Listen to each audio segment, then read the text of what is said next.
When we talk about climate change, we talk a lot about vulnerable places and plants and animals, but we rarely talk about a group of people who are most likely to be injured or even die in extreme weather events caused by climate change.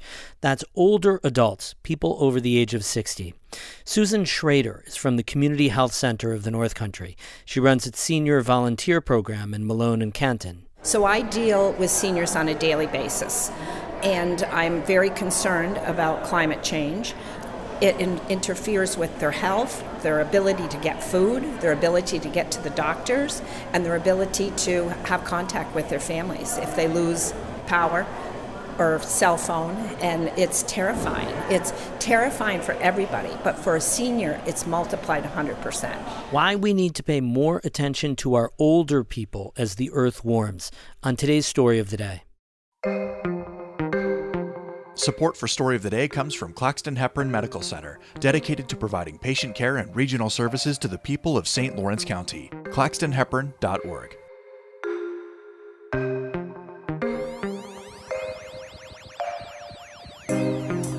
Hey, I'm David Sommerstein. It's Thursday, June 20th, coming to you today from the Saranac Lake Public Library. It is very nice, mostly cool, and nice and quiet. First up, 3 airlines are after federal subsidies for flights out of Plattsburgh International Airport.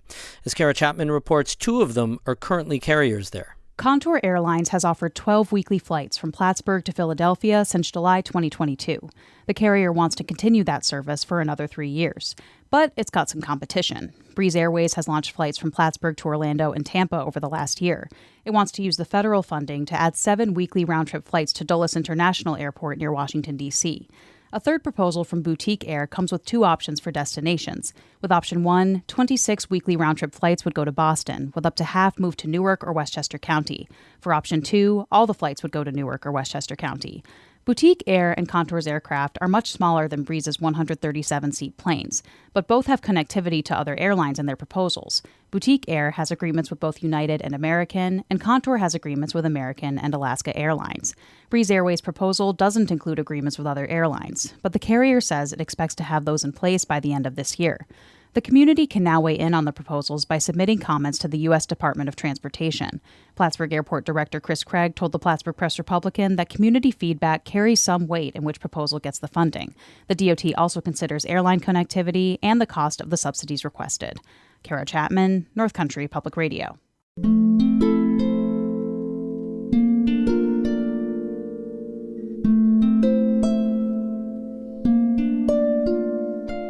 Earlier this week, about 100 people gathered on the Paul Smith College campus. They were all there to talk about the intersection of climate change impacts and our aging population. The forum was put on by Mercy Care for the Adirondacks, a not-for-profit serving older adults in the Tri-Lakes area. One of the keynote speakers was Danielle Aragoni, a planner and community resilience expert. She's the author of Climate Resilience for an Aging Nation. She spoke with Amy Feiereisel about why planning for climate change adaptation for older adults is so important. 100 years ago, 1 in 20 people was over 65. Today, about 1 in 6 is. And in just 10 years, less than a decade now, we will have more older adults in this country, people over 65, than under 18 for the first time ever. So we're really at this tipping point from a demographic standpoint. At the same time, we are seeing that our climate trend is increasing, that the evidence of climate-fueled disasters is rapidly increasing. Here in the U.S., the National Oceanic and Atmospheric Agency tracks what they call billion-dollar disasters. Since they started tracking in 1980, the average number of those events each year was 8. In 2022, it was something like 18. In 23, we had 28 such disasters. That was a record high. And this is the full array of wildfires and flooding and hurricanes. The reality is that those 2 trends don't intersect as often as they need to. Each set of problems is complex in its own right, but they're even more complex when you think about the intersection between them and how much growing climate risks is going to intersect with and exacerbate the challenges associated with an increasingly large share of older adults in our communities. And let's talk a little bit about this book. I wanted to know, what sort of inspired you to write it at all? I think I was inspired to write the book in part because when you begin to see the statistics that show at every disaster, regardless of the catalyst. Older adults are disproportionately represented among those who died. Going back to Hurricane Katrina in 2005, 70% of the people who died were over 65. In the California Camp Fire of 2018, 85% of the people who died were over 60. Even upstate here in New York, in Buffalo, the winter storms of 2022, 63% of the people who died were over 60. And we just see this time and time and time again. For me, when I began to see that trend, it was deeply troubling. And it occurred to me that we're not creating great places for people to age if we can't protect them in the face of climate change. So you brought up a sort of surprising statistic in your book. Tell me a little bit about that number and why it matters. Yeah, I think part of the way that emergency management as a profession tends to think about older adults is planning for the needs of people in nursing homes. That, if the needs of the nursing home residents have been met and accounted for in evacuation plans or restoring power, then they've sort of checked the box on older adults. The reality is that very, very small numbers of older adults in a community live in congregate facilities like that. Only 2% of people live in nursing homes or assisted living. 98% of people live on their own in the community. So in order to really meet the needs of older adults during a disaster, it's not enough to just plan for the nursing home or the congregate living facility. We really need to be thinking about how we get services and interventions out to the wide array of people who live in their homes and, frankly, often isolated, right? These are people, in many cases, who are out of the workforce, who may be mobility impaired. They're frankly just not as visible, and therefore I think they get forgotten and their needs get overlooked.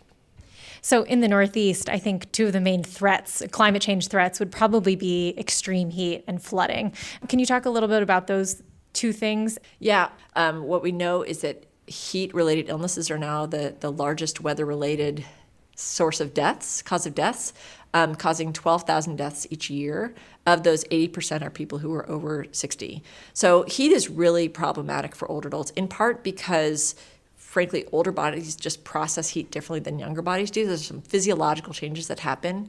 Naturally, one of the solutions is to cool one's home. But what we know for older adults, frankly, is that many older adults live in older homes that are not particularly weatherized, that aren't particularly energy efficient. Many older adults are already struggling to pay the cost of utilities. With regards to flooding, I think it's difficult in many ways to think about how you mitigate that at the household level without, taking extreme measures to either elevate one's home or flood-proof the home, all of which are very realistic and needed interventions. They're also costly interventions. So the result is that when floods happen, it damages homes in ways that makes them uninhabitable, that makes them unsafe. And the real pickle is from an economic standpoint, I would say. When flooding occurs that aren't adequately insured, it really starts a downward spiral from an economic standpoint for many older adults that is devastating. So some of this, especially for people listening, a lot of this is going to happen on the federal level or the state level. But you actually argue in the book that community level solutions are very important, how a town can even change things. So can you talk about some concrete examples there? There really are things that can be done at every level of government and in every sector. And frankly, all of those sectors are needed. So let's take housing, for example. If we want to reduce climate-related risks for older adults, let's think about what is the housing stock that we're either creating or supporting. Interventions can begin to look like buyout programs in flood-prone areas that get people out of harm's way. That's one very clear thing that a local government can do. At the individual level, in terms of one's home, people need to think about how they can make investments to maybe reduce the energy usage in their home. So things like weatherizing and bringing down the cost of utilities become a really important climate risk strategy for older adults in their homes. In order to do those things, that needs work at the local level. That sort of community-wide look at where are our risk-prone areas and a decision to disinvest and get people out of that way, that requires local government intervention. But really, federal, state, regional, county, city, local, all levels of work are needed in order to really tackle this problem. That was community resilience expert Danielle Aragoni talking about the intersection of climate change impacts and our aging population. The story is part of NCPR's year-long series on climate change and how it's impacting every facet of life here in the North Country. The series is made possible through the generous support of Margot and John Ernst. Music today by Danny Thomas of Canton and Martha Gallagher of Keene. I'm David Summerstein, North Country Public Radio.